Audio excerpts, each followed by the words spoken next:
He's George Brett, the Royals Hall of Famer. George, how are you, bud?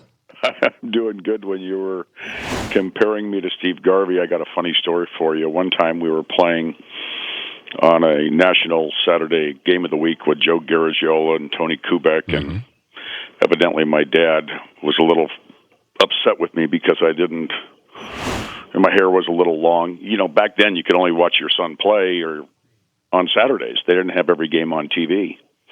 And since my father was living in Los Angeles, he was watching the game, and I got a call after the game. And not only was he critical of my hair, how long it was, but I hadn't shaved in a couple days, and he said I should be more like Steve Garvey. But do you look at did your social life have any impact on your playing, your day-to-day with how you played? Good or bad? Well, I always tried to have more fun than anybody on the field, and I also tried to have more fun than anybody off the field too. You know, I was single, Dan, until I was 39 years old. I got married right before I went to spring training at age 39, and I retired at 40. So I was in the big leagues at 73, and when I was 20 years old. But life was different then. It was a lot different. We didn't have cell phones. We didn't have Twitter. We didn't have Facebook. We didn't have anything. You just went out there and tried to get enough rest to be ready for the game the next day. But could you imagine living in Jeter's fishbowl? Oh my God! With your personality, Dan. One of the things I said to him, I was the ambassador when the All-Star game was in Kansas City, so I had a chance to do a lot of things. And one of the things I got to do was go down and address the American League team. And after I was done addressing them before the game, I walked over to him. Of course, he had two lockers because he's Derek Jeter. And I said, "You got a minute? I'd just like to visit with you a little bit." And he said, "Sure. What's going on?" And I said, "Derek, one thing the most I'm proud of you, or the reason I'm proud of you the most, is you're single and I have never heard anything about you. And living in New York, you either have the best PR agent in the world, or you're really, really a good guy. I don't know what it is, but we both got a laugh out of it because I was always, nitpicked by the media about being single, and I heard all the rumors about me that I was gay and all these things because I was single. And but I have never heard one bad thing about this guy. But how ever. did you respond? Because I remember there's certain athletes when you got to be 30, if you were single, there were whispers then that you were gay. Mm-hmm.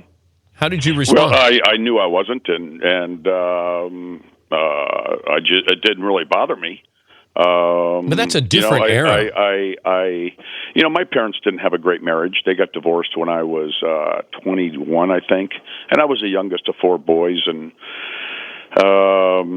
I think my mother stayed married that length of time because she knew she couldn't raise four boys. And then after I graduated high school in 1971, they decided that they were going to move out of El Segundo into Manhattan Beach and just try to, with no kids, just try to get along a little bit better.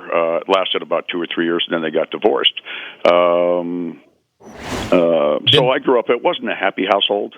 And then I had a brother, Ken, who didn't get married until he was like 36, 37. And I saw the life that he had.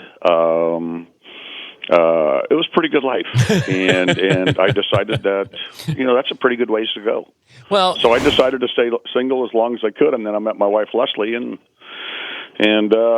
I met some girl named Leslie, and 2 years later got married at the age of almost 39 years old. Did you have groupies? Back then there were some, yeah, but I didn't go out with those people. You did not? No. No. You'd rather talk about the Royals right now, right? Yeah, who wouldn't? Well, that's why I always say when I watch Bull Durham, there's no Susan Sarandons walking around in the minor leagues, are there? No, there aren't. Because I would have wanted to stay in the minor leagues a little while longer, I think, if there were Susan Sarandons. Well, when I was in the minor leagues, I was 18, 19 years old, and I didn't have the best lines to pick up girls anyways. At the Roadway 6 and the all you had to do was hit the Holodomes, 380, George. Just hit 380. I didn't have good rap when I was young. He's George Brett, the Hall of Famer from the Royals, joining us, Dan Patrick Show. Now, the Pine Tar bat is in the Hall of Fame. Is that your bat, and it's on That's loan? my bat, yeah. It is. So I own it, but I gave it to them. I mean, I really think, Dan, the way this works, is that if I said, hey, I want my bat back, I could get it, but I don't want it back. I think it deserves to be in there. And the one thing I did with that bat that I shouldn't have done is I used it again. And so when I got that bat back from the commissioner's office a week later, I cleaned it all up. Oh, no. And I should have left it the way it was and just gave it to them right away. So now it's the same exact bat, but the pine tar is only 18 inches up. I cleaned it was 23. It was 23, and so I took off 5 inches of pine tar, but I got one at my house that's even better. That Mike Boddicker one day came over, and evidently my last year I gave him a bat. He wanted a bat for his collection, and so I gave him a bat, and he wanted me to sign it. And so he brought it over to my house, and I'm sitting there looking at this thing, and I'm going, man, this is beautiful. I mean, it was 5 times worse than the pine tar bat. I'm 10 times worse. Yeah.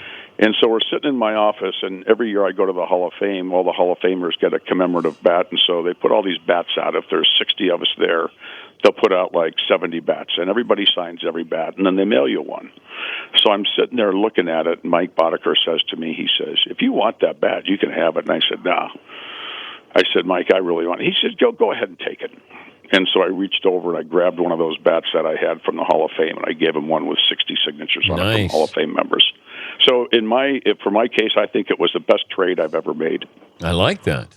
I like that. But did you and Billy Martin ever talk about that when Billy, because you homer and then... I never talked to Billy Martin. The only time I really ever talked to Billy Martin was when he was managing the All-Star game and I was playing in it. That's the only time, and it was always real short conversations. Well, I could see where you wouldn't talk to him after that, where he, bust you for the pine tar, right? But I never really saw him. I was okay. never one to go talk to the opposing managers. I wasn't one to really go talk to opposing players. You had your favorite guys on other teams. Obviously, Robin Yount would be one. For some reason, the Detroit Tigers and the Milwaukee Brewers were always guys. They were really a good group of guys. So I liked talking to, Robin Yount, Dave Bergman. I never really knew Kirk Gibson. You didn't want to go up to Kirk Gibson and say hi. He might punch you. But did Nolan Ryan? Did you have ever? Never said a word to Nolan, and he and I played on probably 4, 5, 6 All-Star games together, and I never really talked to in the All-Star game. I never really talked to the opposing pitchers ever. They would always put the pitchers on one side of the locker room and the position players on the other. And I never went over there, and they never really came over and said hi to me either. How do you explain the last couple of days for Kansas City? Euphoric. It's unbelievable. Well, it started Monday when the Chiefs routed the Patriots 41-14.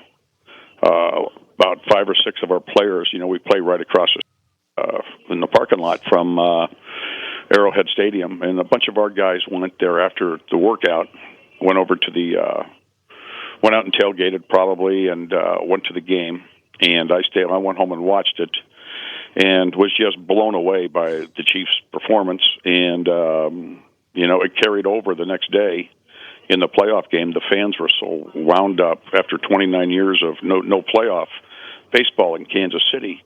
I mean, I played in some really, really big games in that stadium, but I have never heard it like that before. And they were able to play in one of the most incredible baseball games I've ever seen in their first playoff game for a lot of them, and play really, really good. And it showed me something about this team.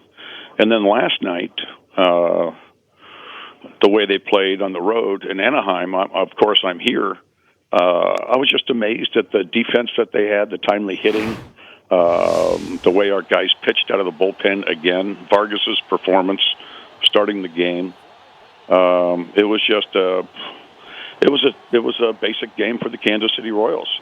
Airtight defense, good solid pitching, great bullpen, sometimes timely hitting, and when we get those things, we usually win 3-2, 4-3. But you look like you're a wreck. I mean, Dan, I swear I'm more nervous watching the games in the suite with the general manager and the other, all his assistants, the scouting director, the minor league director, all the scouts that he relies on heavily throughout the season. Some other front office personnel. Mike Sweeney drove up from San Diego. Oh, that's John cool. Wathen does a lot of work in the minor league system with the players. He was invited on the trip. So we're all up in the suite, and you're so nervous because you cannot control what happens on the field. At least when you're playing, you're nervous, but not as nervous because you can control. Mike Moustakas, I'm sure, was a little nervous, but he was able to control his own destiny and the destiny of the team by hitting a home run in the top of the 11th inning, and we win 3-2. Always great to talk to you, George. You too, Dan. How's life treating you? Yeah, I'm sitting dead red, still batting in the third hole. Mm-hmm. Yeah. Perfect. And I got. Well, why are you going to look for something off speed? Because then if he throws a fastball, you can't hit it. Always look dead red, don't you? Yeah, I do, and I try to adjust to the off speed stuff. I got pine tar all over my bat too. Well, perfect. What do you think about the Alabama Ole Miss game this week? I want to see this Ole Miss quarterback step up. Because if he does step up, if Bo steps up, Bo Wallace, then it's going to be a fun story. But that was my plan B. To play football at Ole Miss? No, my plan B for this week. I have a son. My youngest son, Robin, is a freshman at Ole Miss. Oh, so were you going to go to the game? My wife and I, there were many times before with Kansas City that you look at the schedule and, okay, when's the last game of the year? Okay, let's start vacation. Let's go someplace. Yeah. And so my wife's down in Ole Miss right now. And if the Royals were not in the playoffs, I would be in Ole Miss right now. And it's an incredible place to watch the game. And, I can't wait to watch it tomorrow night. Yeah, some nice sights down there. Afternoon. Yeah, nice sights down in the grotto there. Yeah. Yeah, if you like those sights. Yeah, go Rebs. Go Rebs and go Royals. Hey, good to talk to you, George. You too, Dan. All right, bud. That's George Brett, Hall of Famer, Royals Vice President of Baseball Operations.